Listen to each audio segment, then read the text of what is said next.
The first car I drove was my mom's. Richards? Richards. Oh, we're going to talk about what's Richards? What was yours, Rich? Mine? Yeah. All right, so I mentioned, my idea that the motor should be we see a somewhere in the middle. My first car was a 1966 Vw Fastback, and it started my infatuation with cars that have motors placed either in the middle or, like in the VW, which is in the rear, and that has been found on other German automobiles with similar shapes and a lot of refinement before they went from VW to where that motor was finally placed where it should be.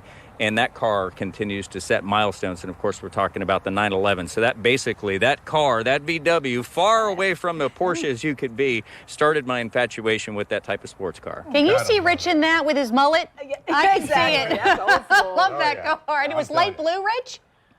Was it light blue? It was baby blue with white interior. Blue. Yeah. So it's interesting because the first car... Or robin egg blue. There you go. Yeah, well, the first car I drove was my mom's baby blue, powder blue, robin egg blue, VW Bug. But the first car I owned was a tank. It was a 68 Plymouth Fury. And wow. Yeah. It moved. It had a V8. Oh my God. And it was the last in that series of cars. It was actually the first Plymouth to have seatbelts in the front. So it was progressive. It was the Chrysler C body style. And I'll never forget that I think we went to Mort's Exxon. We got it, and I said to my dad, "It's not quite the style I wanted, but it's affordable." I mean, I think I paid like $250 for it. Wow. Anyhow, so deal with it. It's right. My brother wanted to borrow it when he went to his prom, and I'm like, "You just be careful in it." So needless to say, he gets into an accident. I said, "Did you hurt my baby?" He says, "No, but you should see the other car." I mean, that 68 Plymouth Fury was invincible. Safe, yeah. There was nothing but just a tiny little scratch on the chrome bumper. That's the thing about the older cars. They were really made to, really withstand a lot of impact. I told you it was a tank. Yeah, right. All right, so my first car, I mean, who knew that this was such a, coveted car, as Rich has been referring to it. So this is the 2002 model BMW. 2002? No, it's the make is 2002. It was made in the 1970s. Richard probably knows more about this car actually than I do. Your car?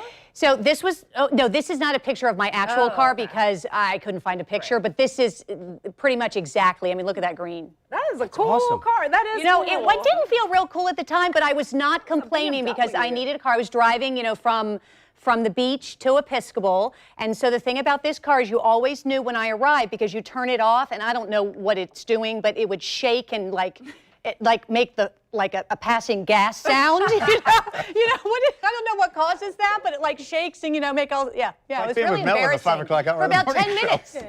But for about 10 minutes it would do that, and I just kind of walk away. Yeah, after you shut it off. Why don't they make cars in these colors anymore? They do. British Racing Green is still very popular. Yeah, in some of the brands they call, there's one that's Perdot, and that's a green. There's also an orange that is under that same label. So actually this year is a return of some of what they call the hot colors for odd cars. So you're seeing these colors that are basically throwbacks, and they're coming back. Yellows are making a comeback here, and you find those anywhere from Lotus to the European brands because everything had kind of a marker to it. Green was your racing color, and for BMW, and that's how that kind of became the marquee. Your first was yours. So I had a 1989 Mitsubishi Mirage. Oh, it's a great car, It wasn't too. red. I couldn't find one. There was nowhere, but mine was white. It was white, and it had black tinted windows, and they used to call it a milk box for some reason. And I rode it through college. It was cool. Did that one have the turbo, or did you? It was the turbo, yeah. That's a great little car. Yeah. Those are kind of sought after. They call them shooting brakes now, and people want that extra room for them. We should have all kept our cars, clearly. Lena? So my first car was a 2001 Chrysler Cirrus. It was my mom's old car. I got it at 16. The hand-me-down. It's not really that impressive. It was a car that was free. I got it at 16, wrecked it at 19, and then I got a new car. But it was a car named after a cloud.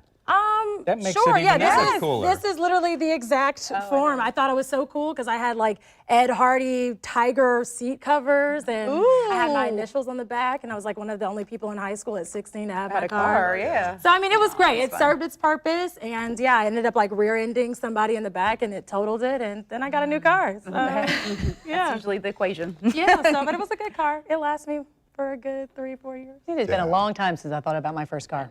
Well, I grew up in an era where, I grew up in the inner city in Philly, so most of the kids didn't have cars, so I was just glad to have the keys. Yeah, no, me too, definitely.